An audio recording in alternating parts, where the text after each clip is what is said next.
રમણીકભાઈ કોટડિયા. આપણી 3 ચેનલ છે. રમણીકભાઈ કોટડિયા રેવન્યુ માર્ગદર્શનની અંદર ખેડૂતો જાતે કામ કરી શકે એટલે આપણે એને ફોર્મ ભરતા, ડોક્યુમેન્ટ બનાવતા એવું બધું શીખવીએ છીએ. ઉપરાંત એમાં કેટલાક આવેલા ફોનની અંદર પાછળ કેટલીક કોમેન્ટ્સ હું એડ કરી દઉં છું, જેથી કરીને જાણવા જેવી માહિતી વિસ્તારપૂર્વક એને મળી રહે. જ્યારે આ ચેનલ તમે જે જોવો છો એવી રીતે બીજી ચેનલ છે રમણીકભાઈ કોટડિયા ખેડૂત માર્ગદર્શન. એમાં ખેડૂતો સાથે થયેલી વાતચીત સીધે આપણે મૂકીએ છીએ.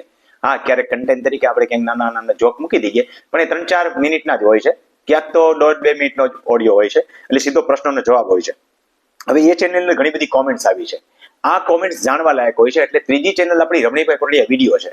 એટલે વિડીયોની અંદર આપણે કાયદાકીય બાબતો મૂકીએ છીએ અને એની અંદર આ કોમેન્ટ્સના જવાબ આપીએ છીએ. તો અગાઉ 3 કે 4 વિડીયો આપણે કોમેન્ટ્સના આપી ચૂક્યા છીએ. હવે પછી આ એક વધારાના વિડીયો દ્વારા બાકીની કોમેન્ટ્સ જે નવી આવી છે એના જવાબ આપવા પ્રયત્ન કરું છું.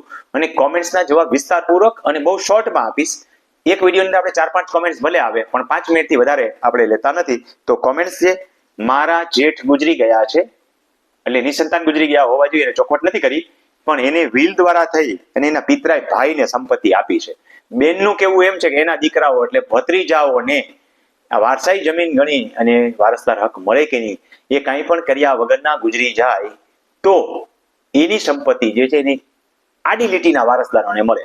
પણ એ વ્યક્તિઓ આ સંપત્તિના પૂરા માલિક છે, એટલે કોને આપવી એ ડિસાઈડ કરી શકે. એટલે વિલ દ્વારા એને આપી છે, એને તમે ચેલેન્જ કરી શકો નહીં. છતાંય તમે વિલને ચેલેન્જ કરવા માંગતા હો, વિલની કાયદેસરને ચેલેન્જ કરવા માંગતા હો તો જઈ શકે. વિલની કાયદેસરતા જો નાબૂદ થાય તો આડી લીટીના વારસદારોને મળવા પાત્ર થાય. મળી જાય એવું કહેતો નથી. એટલે કેટલો ખર્ચો કરવો કે નહીં એ તમે સમજીને નક્કી કરજો, કારણ કે આ મેટર મામલતદાર કોર્ટ, કૃષિ પંચમાં નહીં ચાલે, તમારે સિવિલ કોર્ટમાં લઈ જવી પડશે. એટલે થોડો ખાતર ઉપર દીવો કરવાની, ધૂપેલ નાખવાની, દિવેલ નાખવાની તૈયારી રાખવી જોઈએ. એક ભાઈ બહુ વખાણ કરે છે કે 3 ચેનલ હું જોઉં છું, મામલતદાર કચેરી, ડીએલઆર બધા કામો હું જાતે કરતા થઈ ગયો છું અને ઓછા સમયની અંદર હું આ બધું શીખી ગયો છું, એમ ભાઈ લખે છે. બીજા ભાઈ પણ લખે છે કે નોલેજ જે છે ભગવાનની પ્રસાદીની જેમ વેચવું જોઈએ અને આપણા કોઈ પણ હોદ્દાનો ઉપયોગ કર્યા વગર, કોઈ નાત જાતના ભેદભાવ કર્યા વગર તમે આપો છો, એ બહુ સરસ બાબત છે, એમ ભાઈ કહે છે. ત્રીજું પણ લખે છે કે માણસ કદી કોઈ નાત જાતિ કે ધર્મથી મહાન થતો નથી, સારા કાર્યોથી મહાન થાય છે. તો હું એક સારું કાર્ય કરી રહ્યો છું, તમને લાગતું હોય તો તમે જે છે એ પણ એક સારું કાર્ય કરજો.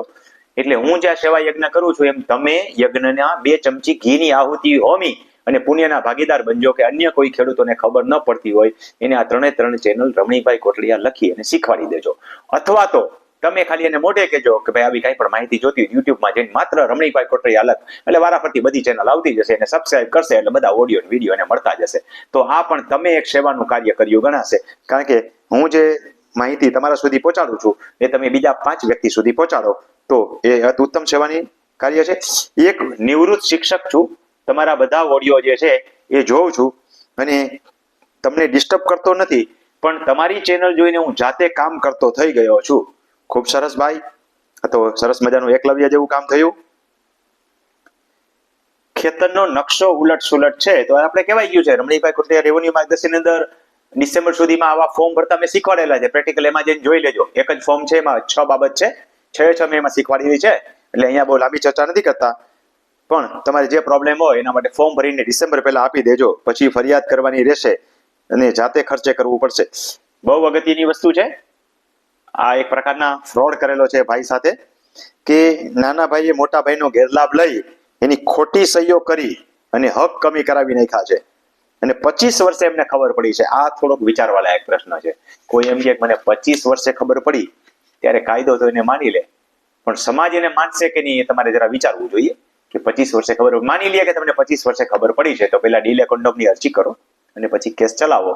ગુણ દોષના આધારે તમને ન્યાય મળવા પાત્ર હશે તો મળશે, નહીતર મેં હમણાં આગળ કીધું એમ ખાતર ઉપર દીવો, થોડું દિવેલ રેડવાનું.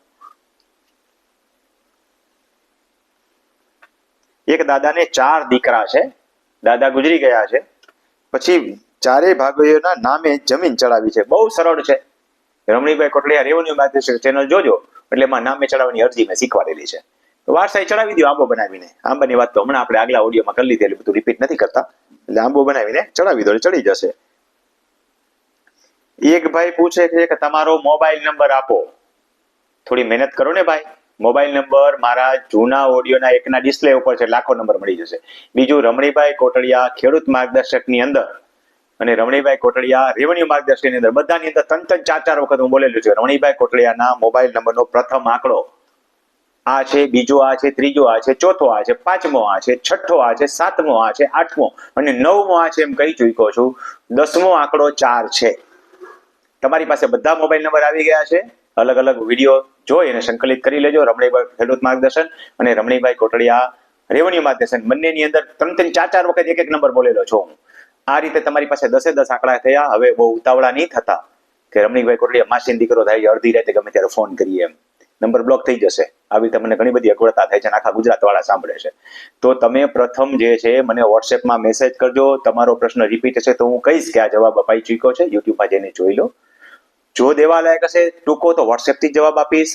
જો પ્રશ્ન લાંબો હશે તો હું તમને અથવા નવો હશે તો હું તમને સામેથી ફોન કરીશ. અને જો તમારે ડોક્યુમેન્ટ લઈને મારી પાસે મળવા આવવું હોય એવો તમારો આગ્રહ હશે તો તમને મળવા માટેનો સમય પણ આપીશ. પરંતુ સીધો કોઈ મેસેજ ફોન કરતા નહીં તો નંબર બ્લોક થશે. તમારી પાસે 10 આંકડા આવી ગયા છે. મારા બધા ઓડિયો જોઈ જજો અને રમણીભાઈ કોટડિયા વિડીયોની અંદર આ જોશો એટલે 10મો આંકડો છેલ્લો પણ મેં તમને આપી દીધો છે. તો આ રીતે તમે મારો કોન્ટેક્ટ કરી શકશો. એટલે હવે કોઈ વ્યક્તિ એમ ન કહે કે તમારો કોન્ટેક્ટ કેમ કરવો. જો કે આજે મેં ત્રીજી વાર આપ્યો છે. દરેક આંકડા મેં 2-3 વખત આપેલા છે. એટલે સ્પષ્ટતા સાથે કહું કે આંકડો પહેલી વાર નથી આપતો, આ ત્રીજી વખત આપું છું. અને દરેક ચેનલની અંદર એક વખત આપી ચૂક્યો છું. બહુ મજાનું છે ભાઈ. આ તો જમીન જે છે શરતભંગ થઈને શ્રી સરકાર થઈ ગઈ છે એ ટાઈપનો મારો ઓડિયો હતો. ને આ ભાઈ કહે છે કે આવી શરતભંગ થયેલી જમીન જે છે એ બાજુમાં હોય તો આપણાથી લેવાય કે નહીં. થોડીક જાજી ગોતજો. મારે લેવી છે ને આ ભાઈ એક વિડીયો ઉતારે છે ને એને લેવી છે. જાજી ગોતજો. આપણે બધા આવશું ત્યાં ભેગા. એક ભાઈ પૂછે છે કે રમણીકભાઈ તમારી ઓફિસ ક્યાં આવી અને ક્યારે મળશો? જાહેરમાં નહીં આવું કહું તો તા જલારામની જગ્યામાં જે બધા જમવા ભેગા થઈ જાય મારે ત્યાં લાઈન ભેગી થાય. એટલે એમ નંબર નહીં મળે. નંબર મહેનત કરીને ગોતો. હમણાં જ મેં કીધું એમ. પછી વોટ્સએપથી મેસેજ કરો એટલે હું તમને જવાબ આપીશ કે તમારે મને મળવું હોય તો ક્યાં અને કેવી રીતે મળશો. નહીં તો ભાઈ અત્યારે રાતના 1:30 વાગ્યા સુધી ઉજાગરા કરું છું. સવારમાં 6 વાગ્યાથી જવાબ દઉં છું, ખબર હશે. પછી આખી રાત 24 કલાક થઈ જાય અને 24/7 થઈ જશે. એટલે એ તો શક્ય નથી કે હું જાહેરમાં તમને બધાને સીધી રીતે પરબારો નંબર દઈ દઉં. થોડી મહેનત કરો, મહેનતના ફળ મીઠા. એમ તો એક બેન કહેતા હતા કે તમે ધીરજના ફળ મીઠા કહો છો પણ મારે બધા તોફાની કરવા છે. હા, એવું થાય ક્યારેક. ધીરજના ફળ હંમેશા બધા મીઠા જ હોય એવું જરૂરી નથી. પાછા બીજા ભાઈ એ જ લખે છે રૂબરૂ ક્યાં મળવું તથા ઓફિસ ક્યાં આવી. હમણાં કઈ જ દીધો જવાબ. આંબાના બગીચામાં હાલો કેરી ખાવા જાય મોર બેઠો હશે. એક ભાઈ લખે છે કે આંબાના બગીચા વચ્ચેથી હાલતા હતા, હવે એ ભાઈ હાલવા દેતા નથી. તો રોજ ડખો થાય છે, મારે શું કરવું? તમારો કાયદેસરનો હલનનો હક હોય ત્યાંથી હાલવું. કોઈના આંબાના બગીચા વચ્ચેથી હલાય નહીં. તમારો વર્ષોથી હાલવાનો જે રસ્તો હોય હલણ માગી લો. અને જો એ હલણ તમારું હોય અને એને પાછળથી ત્યાં ઝાડવા વાવી દીધા હોય તો તમે મામલતદાર સાહેબની કોર્ટમાં અરજી કરો. સમય મર્યાદામાં અરજી કરવી. હું અધૂરી માહિતી જ આપીશ અમુક કજિયાની બાબતમાં, પૂરી માહિતી નહીં આપું. કારણ કે આમાંથી કેટલાક વળી છે ને કાયદાનો ગેરલાભ લઈ અને ફરિયાદો કરવા દોડશે. જો તમારો કેસ ત્યાંથી રિજેક્ટ થાય તો તમારે સિવિલ કોર્ટમાં જવું પડે.